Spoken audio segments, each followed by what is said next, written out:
first met in 2009 at Michigan State. I saw her at a party. I approached her, we talked, we danced, we laughed, we had a good time. And I ended up walking her back to her dorm from her party that night. You know, I had to make sure she got home safe.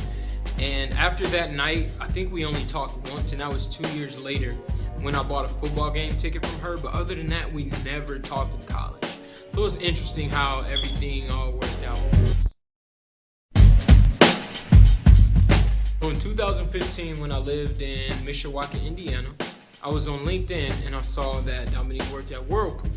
And I knew that Whirlpool's headquarters was not too far away at all. It was just right in St. Joe, Michigan, which is about 45 minutes away from Mishawaka. So I reached out to her, asked her if she lived in the area. She just moved back from Knoxville, and we had some conversation, exchanged numbers and all that good stuff. And she invited me to salsa night at a place called ArcLight Brewery in Waterville, Michigan. And that night we had an amazing time. We laughed, we joked, we danced, we had deep conversations, and the connection was there right away. And you know, she just got off work, I just got off work, and I wasn't expecting much from that night. You know, I just thought it would be an opportunity to get to know another young person from the area. Actually turned out to be an amazing night, and it was like the chemistry was right away.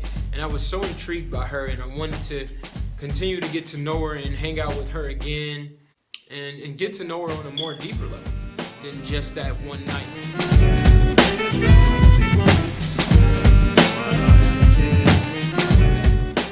So there's multiple answers to this question.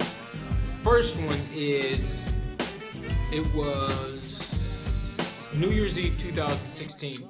And Dominique came to Grand Rapids with me to go to New Year's service at my mom and dad's church. And my mom said, hey, Austin, you know, Dominique can stay the night here. You know, we'll clean up the extra room, we'll clean the house, we'll make sure she has clean sheets and all that stuff. And I've never seen my mom embrace anybody I've ever dated before. And that was so huge to me. That was very important to me, to know that she had my mom's approval. So that's one way. And then another way is she just pulled things out of me that I never knew existed. When it comes to a social level, when it comes to a spiritual level, mental level, professional level, she just helped me in so many ways that she knows. And you know, there were times like dealing with situations at work, and she just helped me so much through a lot of those situations. And the most important way though is spiritually.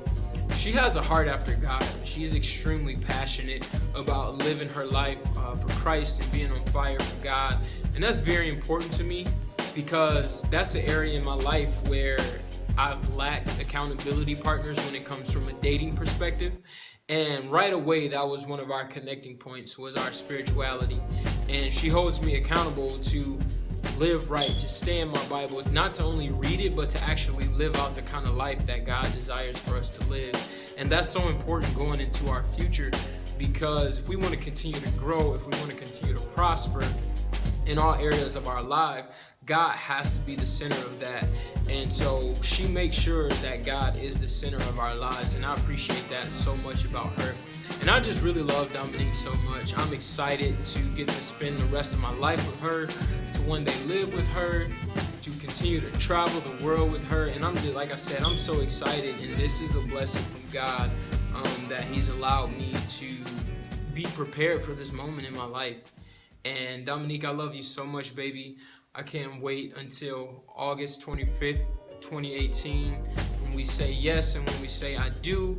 I'm so excited, baby. Like I said, I love you so much. I thank God that He sent you in my life, and you are so special to me. You mean the world to me, and I'm looking forward to the rest of our lives. I love you, baby.